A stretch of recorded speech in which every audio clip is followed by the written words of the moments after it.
O primeiro exemplo que se deu de fronteira de possibilidade de produção, se não me engano, foi o Paul Samuelson, naquele livro Introdução à Economia, de 1947, uma coisa assim, em que ele colocava num eixo canhões e no outro manteiga.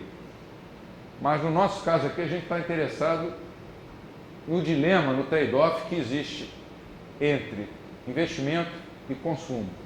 Quanto mais a economia consumir, menos ela vai investir e vice-versa. Por exemplo, o nível zero de investimentos daria um consumo máximo. E o nível zero de consumo daria um investimento máximo aqui nesse ponto. E aí você define essa curva como fronteira de possibilidades de produção.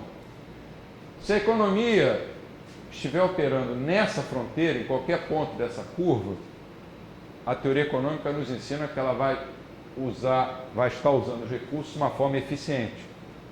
Se ela estiver operando nessa parte de dentro da curva, ela vai estar sendo ineficiente.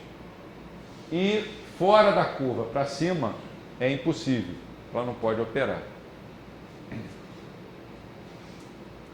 Sob condições favoráveis, uma economia de mercado com pleno emprego aloca recursos para ambos os usos, tirando o máximo proveito dessa alternância. Trade-off é o dilema. Quer dizer, o que ele está dizendo aí é que numa economia no pleno emprego, que é uma construção imaginária, mas que é útil para a gente, a economia estaria em algum ponto da fronteira de possibilidade de produção. Se houver desemprego, ela vai estar num ponto abaixo da curva azul. Bernardo. Professor, ele não pode operar ou ele não deve operar? Não, acima ele não pode. Mas é o caso, por exemplo, quando é aberta a economia, o cara começa a importar. Não, mas aí você vai ter uma outra fronteira. Aumentando os recursos econômicos. Eu penso mais na questão justamente do Banco Central, por exemplo, injetar um monte de dinheiro na economia. Sei. Ele não aumenta a fronteira, ele desloca para cima. Isso vai aparecer agora. Isso mesmo. Você vai criando papel que não está mudando. Não está mudando. Recursos econômicos, matérias-primas, Você vai ter pessoas, produtividade. Você vai ter um crescimento não sustentável. Você está falando de recursos aí nessa fronteira, né? Não é? Não é do uso eficiente ou não dos recursos. Então, por exemplo, ela está naquele ponto ali, amarelo. Então, essa fronteira de possibilidade de produção é normalmente utilizada para enfatizar o conceito de escassez, ilustrar o trade-off, o dilema implícito, quer dizer, quanto mais de um, menos do outro, e expor teorias sobre capital e juros. Crescimento econômico, que também é muito usada nas teorias chamada teoria pura, né, de comércio internacional. Mas raramente ela aparece nas construções macroeconômicas. A rigor, eu não me lembro de ter visto em nenhum livro de macroeconomia, nem dos mais antigos até os mais recentes, a fronteira de possibilidade de produção. Ela é mais utilizada em microeconomia. Pode ser até que exista, mas eu não conheço. Ilustrar o trade-off entre consumo e investimento fornece um contraste às construções keynesianas, em que essas duas magnitudes macroeconômicas, consumo e investimento, são tratadas como complementos ou como suplementos, né, componentes suplementares dos gastos do setor público. É aquela famosa equação Y igual a C mais I mais G. Produto é consumo privado mais investimento privado mais os gastos do governo, que teria o poder mágico de gerar empregos, enquanto os do setor privado não teriam esse poder. Investimento nessa construção representa o investimento bruto, que inclui o capital de reposição. Então a gente tem ali, ó, investimento bruto.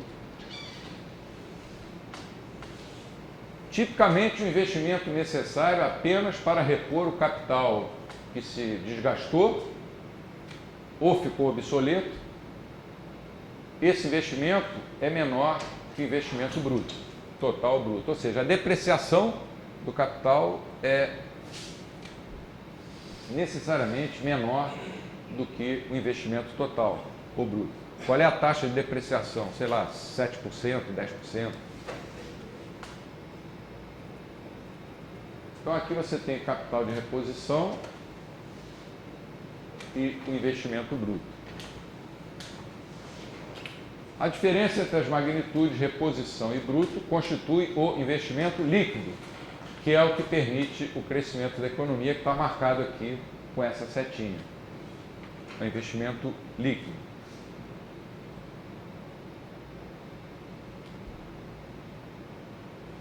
Investimento líquido positivo significa que a economia está crescendo. Se é de uma forma sustentada ou não, a gente vai ver em seguida. A fronteira de possibilidades de produção se expande ano após ano, permitindo níveis crescentes, tanto de consumo quanto de investimento.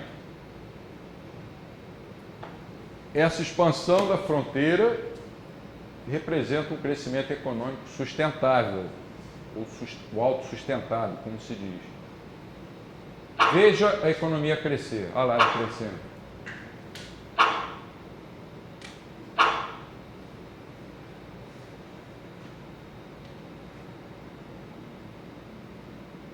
Com mais investimentos, necessariamente você mais cedo ou mais tarde vai ter mais consumo, e a economia vai atingir esse novo ponto aqui, que anteriormente era um ponto impossível de ser atingido. Uma economia que cresce de uma forma sustentada é como se ela tivesse a sua fronteira de possibilidade de produção sempre se deslocando para cima. É claro que no mundo real você não tem apenas investimento, apenas consumo, você não tem fronteira de possibilidade de produção, nós como austríacos sabemos disso, mas esse conceito ajuda bastante a ilustrar a teoria dos ciclos, a meu ver. Diretor aí, Pode ir.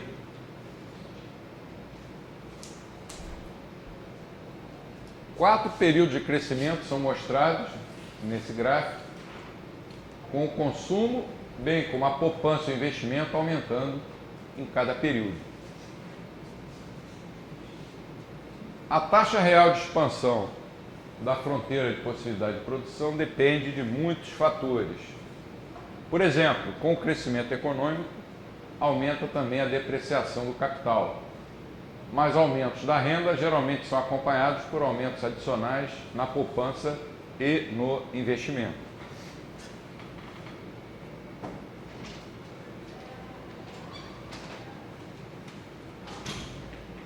Importante, uma alteração na poupança, o que provoca um movimento ao longo da curva de fronteira de possibilidade de produção inicial, quer dizer, um movimento ao longo da curva, e não deslocando a curva, afeta a taxa na qual a fronteira de possibilidade de produção se expande. Isso vai ficar mais claro adiante.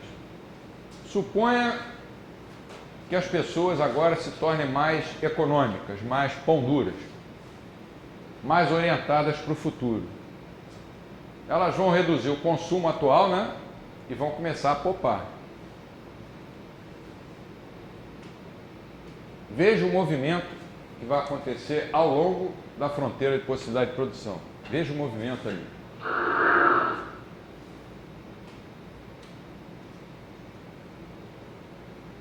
Vai cair o consumo porque as pessoas vão poupar mais. E vão sobrar mais recursos para investimentos, então vão aumentar os investimentos.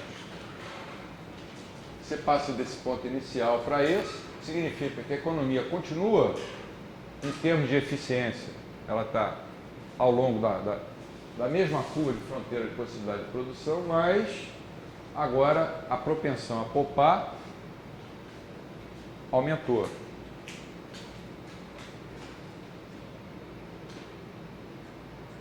Veja a economia crescendo a uma taxa maior.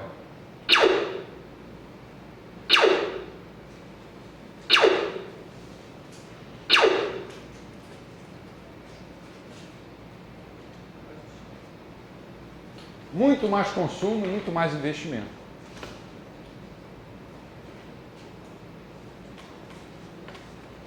O aumento da poupança faz a diferença. O aumento da poupança é o cara. Não no sentido do Obama. Que parecia ser o cara, mas é a coroa. Jorge Guiardão, ele fala que o nível de poupança para o país se desenvolver, você seria da ordem de 35%, a mesma coisa que o Maxud disse. Né? Ele disse que nesse nível de poupança o país poderia se desenvolver. Não é lógico que pode medir o desenvolvimento do país, né? Mas ele daria um número assim de 13, 15% ao ano durante várias décadas, para que a distribuição da riqueza pudesse ocorrer de uma forma espontânea. Eu não gosto desses números assim exatos, mas uma coisa é uma base. Uma coisa a gente pode garantir, no Brasil a taxa de poupança é muito baixa. E uma boa, Os países asiáticos ela é bem maior. E uma boa parte da poupança financeira brasileira é aplicada em títulos públicos, ou seja, é aplicada no fundo em papéis daqueles que nós rasgamos ontem com muito prazer. Vira consumo. E acaba virando consumo. Será que é por isso que eles dizem que consumo gera inflação? Tem os economistas que batem nessa tecla, né? Talvez seja por isso. Eu não sei o que se passa na cabeça deles, mas pode ser, porque tem muita gente que pensa assim. Quer dizer, a economia pode estar crescendo, com o consumo crescendo, investimento crescendo e ela não tem inflação. O que gera inflação, na verdade, é moeda demais em relação ao que deveria existir. Vamos comparar essa economia de alto crescimento com a economia original de baixo crescimento. Então, lá as duas.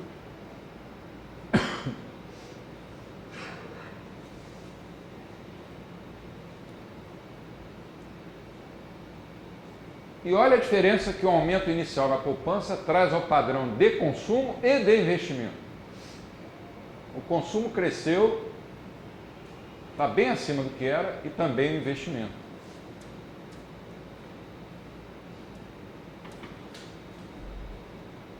Sem o aumento inicial na poupança, o consumo e o investimento aumentam modestamente de um período a outro. E os governos comemoram como se fosse um grande resultado. Com o aumento inicial na poupança, o investimento aumenta em detrimento do consumo, após esse período, tanto o consumo quanto o investimento vão aumentar dramaticamente de um período a outro. Quer dizer, no início, com o aumento da poupança, vai ser necessário que o consumo diminua. Mas como o investimento vai crescer, ao longo do tempo, dinâmico, o consumo também vai crescer e se o crescimento for sustentado de uma maneira dramática ou forte, Isso aparece aqui nessas setas. O consumo teve uma queda, quando houve uma tendência maior para poupar, o consumo diminuiu daqui para cá, mas depois ele explodiu juntamente com o investimento.